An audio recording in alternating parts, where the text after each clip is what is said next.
Olá, tudo bem com você? É um prazer imenso em ter você aqui no nosso canal, e ainda mais para falar de um assunto muito complicado. Halloween, no dia 31 de outubro, é um dia festivo para algumas pessoas no mundo e muito complicado para outras. Por esse motivo, gostaria de fazer duas perguntas para você, porque em nosso canal, a sua participação é muito especial para nós. Primeira pergunta: você deixaria o seu filho participar do Halloween? Segunda pergunta: você vai comemorar o Halloween? O que você acha sobre essa situação? Muito complicado, não é? Mas antes de trazer essa mensagem muito especial para você, vai aí embaixo e se inscreva no nosso canal, deixe um like, um comentário e compartilhe o vídeo em suas redes sociais e nos ajudem a levar essa mensagem a todas as pessoas que ainda estão em dúvidas sobre essa situação. Desde já agradecemos muito. Sem mais enrolação, vamos para o que nos interessa. Halloween. Posso ou não posso? O que devo fazer? Desde já, gostaria de deixar bem claro que entendo que você é quem deve saber o que é melhor para você, sua família e principalmente seu filho, e respeito muito a sua opinião. Isso não quer dizer que não me preocupe com a sua vida, sua família e principalmente as crianças. Gostaria muito ajudar você positivamente, ainda mais em um tema tão delicado. Assim, gostaria de combinar algo com você. Veja o vídeo até o fim, ore a respeito do que foi dito, e tome a sua decisão final quanto à melhor forma de proceder. Vamos fazer um breve comentário sobre a origem da festa de Halloween. No dia 31 de outubro de cada ano, os celtas comemoravam o fim do verão e o início de um novo ciclo anual com o Festival de Samhain. Para eles, este dia era cheio de superstições, incluindo a crença de que os mortos ficavam vagando em busca de corpos humanos para incorporar. A Igreja Católica, por volta do século V, associou-se a esta tradição pagã e adotou o dia 1 de novembro como o Dia de Todos os Santos. Por isso, o dia anterior a esse passou a ser comemorado como o da véspera do Dia de Todos os Santos, que em inglês é All Hallows Eve, de onde se originou o nome Halloween, como você já deve ter notado. Interessante que esta tradição católico-pagã influenciou um costume que as pessoas passaram a ter no dia posterior ao de Todos os Santos, ou seja, no dia 2 de novembro. Esse costume era o de irem de casa em casa pedindo doces, bolos, etc., para poder rezar pelos mortos daquela casa que estariam no que eles acreditavam ser o limbo, ou purgatório. Eles criam que suas rezas influenciariam o futuro daqueles mortos, no sentido de eles irem para o céu ou para o inferno. Com o tempo, esta tradição de pedir doces foi ligada ao Halloween, razão porque em muitas culturas as crianças vão de porta em porta pedindo guloseimas em troca da abstenção de fazerem traquinagens. Conforme sabemos, a tradição foi se estabelecendo, e hoje em dia muitos pais no Halloween vestem essas crianças com fantasias que trazem temas como bruxas, fantasmas, zumbis, diabos e outras coisas mais do gênero. Alguns cristãos celebram esse dia simplesmente ao vestir-se com uma fantasia por divertimento, enxergando isso como algo inocente e inofensivo. Outros cristãos estão igualmente convencidos de que o Dia das Bruxas seja uma festa satânica criada para adorar os espíritos do mal e promover a escuridão e maldade. Então, quem está certo? Veja o que diz a palavra em Provérbios capítulo 22, versículo 6. Instrui o menino no caminho em que deve andar, e até quando envelhecer, não se desviará dele. Vejamos agora o que se refere à participação de cristãos na festa de Halloween. Existem 3 pontos que gostaria de trazer para você agora. O primeiro é a rejeição. Entre os cristãos existe quem acredite que a única resposta adequada à festa seja a rejeição. Essa opinião é bem conhecida entre os cristãos evangélicos conservadores, e os argumentos populares são os mais conhecidos no submundo das redes sociais e blogs. O segundo é a reflexão. Por outro lado, existem cristãos evangélicos e conservadores que compreendem as diferentes questões relacionadas à festa e entendem que no fim das contas a decisão de participar ou não da festa depende do indivíduo. Em outras palavras, são cristãos que entendem que as escrituras em si não são prescritivas na proibição da participação dos cristãos na festa. A terceira é a redenção. Por fim, existem aqueles que acreditam que a festa possa ser redimida e utilizada com um novo significado e propósito. Para esses, criação e participação na festa é uma forma de evangelização. Vejamos o que a Bíblia nos diz sobre o Halloween, em Deuteronômio capítulo 18, versículo 10 até 12.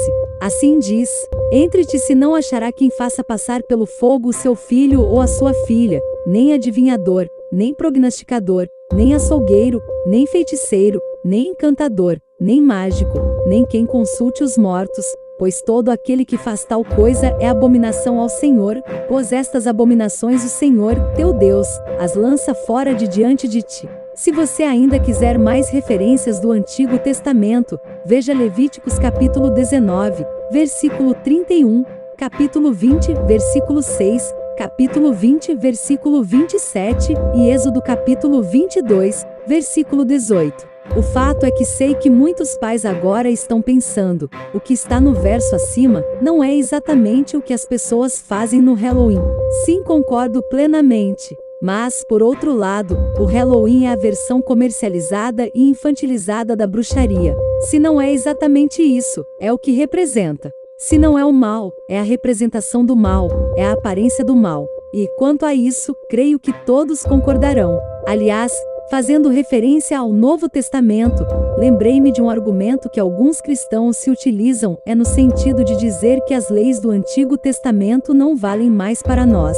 Para esses, sem que precise discutir, veremos algumas passagens no Novo Testamento. Leia o livro de Atos, que nos mostra com clareza tudo o que se refere à prática de bruxaria, feitiçaria e que deve ser evitado por nós cristãos. Vejam as histórias de Simão e de Elimas no livro de Atos capítulo 8, versículo 9 até 24 e o capítulo 13, versículos 6 até 11, respectivamente. Em ambos os casos, essas práticas que são celebradas no Halloween são fortemente repreendidas. Para você ter uma ideia, é assim que o apóstolo Paulo, cheio do Espírito Santo de Deus, diz para Elimas olhando em seus olhos: Ó filho do diabo, cheio de todo engano e de toda a malícia, inimigo de toda a justiça, não cessarás de perturbar os retos caminhos do Senhor? Eis aí agora contra-te a mão do Senhor, e ficarás cego, sem ver o sol por algum tempo. No mesmo instante, a escuridão e as trevas caíram sobre ele, e andando à roda, buscava quem os guiasse pela mão.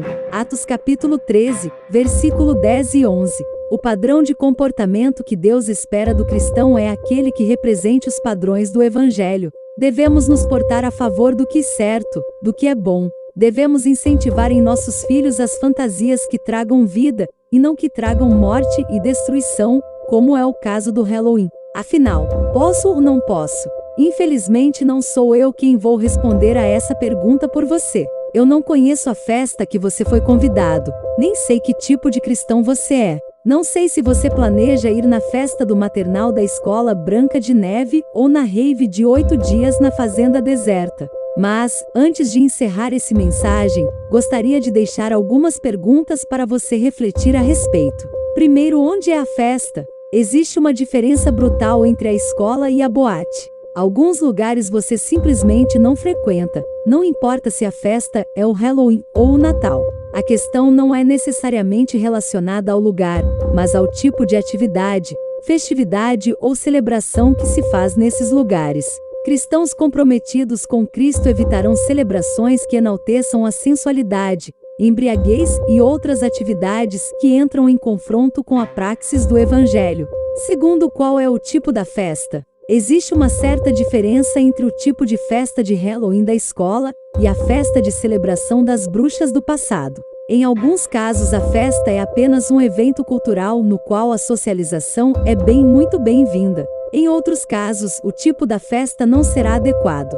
Cabe ao cristão usar discernimento para avaliar o tipo da festa para a qual foi convidado e avaliar a mesma a partir das Escrituras. Terceiro, como sua comunidade cristã pensa sobre o assunto? Participar do Halloween em um local apropriado, em um tipo de festa apropriado, poderia levar seu irmão a ficar escandalizado? Talvez o sacrifício nesse caso seja grande demais. Como já disse, a unidade do corpo de Cristo e a integridade dos nossos irmãos é mais importante que nossas preferências pessoais. Vale lembrar, entretanto, que escândalo nas Escrituras não é o susto santo, não é ficar decepcionado, chocado ou até mesmo horrorizado. O conceito de escândalo nas Escrituras se refere ao ato de fazer alguém tropeçar, cair em pecado, Mateus capítulo 5, versículo 29 e 30, ou até mesmo abandonar a comunidade da fé, Mateus capítulo 18, versículo 6. Se participar de uma festa de Halloween pode levar um irmão mais fraco a abandonar a fé, faça um favor ao corpo de Cristo, não vá a essa festa. Quarta, como você pode usar dessa oportunidade de modo missionário? Ser missionário é mais do que apenas levar o Evangelho, é ser intencional em sua postura de representação de Cristo num mundo perdido. Se a festa que você foi convidado lhe permite a oportunidade de conhecer outras pessoas com quem você possa dividir o Evangelho, não hesite em participar. Aproveite todas as oportunidades que tiver para o Evangelho. Se você conseguir responder essas perguntas, sem violar as Escrituras e a sua própria consciência, acredito que você tem liberdade para participar da festa do Halloween. Pois o Halloween é uma questão de consciência, e a abstenção é uma opção muito viável. O que tentei mostrar nesta mensagem é que alguns argumentos são válidos, cabe a cada um tomar a decisão, sabendo o que é melhor para você, sua família, seus filhos e principalmente para Deus. Mas no fim das contas a decisão é sua. Por isso seja prudente e honre a Cristo. Espero que você tenha gostado da mensagem, que Deus abençoe a sua vida e a sua família. Fiquem na paz do nosso Senhor e Salvador Jesus Cristo.